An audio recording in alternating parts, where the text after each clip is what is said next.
এর চাইতে আল্লাহ রহমত আর কি পেতে চাচ্ছেন আপনারা? ঠিক না?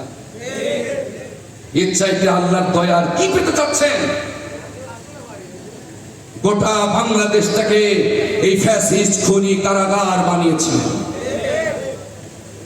গোটা ঘরকে কারাগার বানিয়েছিলেন। আমি আমার বিএনপি সহ সকল অঙ্গ সংগঠন ইসলামিক দলের নেতৃবৃন্দদেরকে আহ্বান করতে চাই, ক্ষমতার জন্য পাগল হয়েছেন না, একটা ইনসাফ ভিত্তিক রাষ্ট্র গঠনের জন্য চেষ্টা করেন।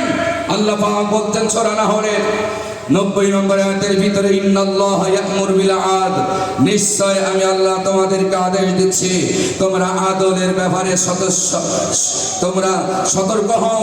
আমি তোমাদেরকে আদেশ দিচ্ছি তোমরা আদল কায়েম করো, ইনসাফ কায়েম করো, ন্যায় নীতি প্রতিষ্ঠা করো। আর হাদিসে বলা হচ্ছে যেই বিচারক ন্যায় নীতি আদল প্রতিষ্ঠা করবে, ইনসাফ প্রতিষ্ঠা করবে, কিয়ামতের ময়দানে আল্লাহ তাকে আরশে আযমের ছায়ার তলে জায়গা দিবে। চিল্লায় বলেন সুবহানাল্লাহ।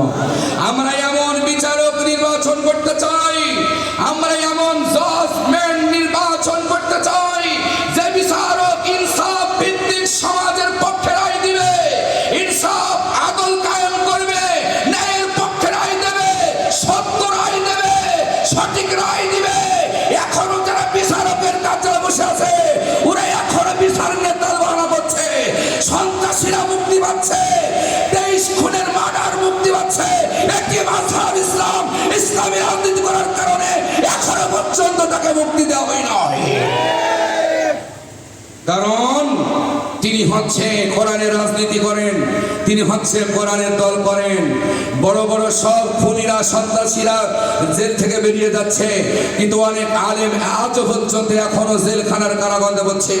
এই জন্য আল্লাহ তাআলা বলতেছেন বিল আদল, তোমরা ন্যায়ের ব্যাপারে ইনসাফের ব্যাপারে খুবই সতর্ক থাকবে।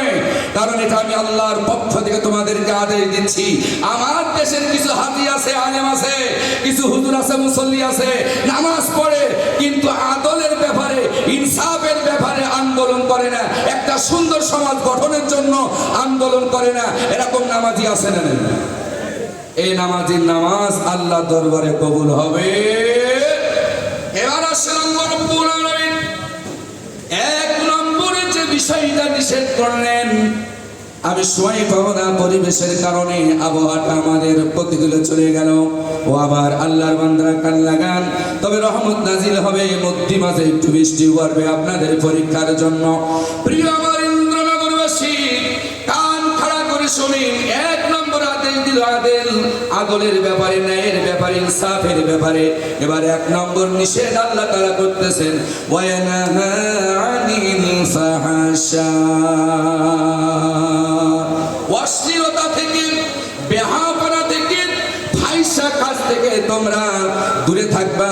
তোমাদেরকে নিষেধ করা হলো, ফাহিশা কাজ করতে পারবা না, অশ্লীল কাজ করতে পারবা না, তোমরা অরাজকতা করতে পারবা না, এমন ফাহিশা কাজ করবা না যেটা তোমাদের ঈমান নষ্ট হয়ে যায়। জোরে বলেন নাউজুবিল্লাহ, নারায়ে তাকবীর। কষ্ট হচ্ছে আপনাদের? আচ্ছা, একটু ভিজলে অসুবিধা কি? আমি না একটু ভিজলে অসুবিধা?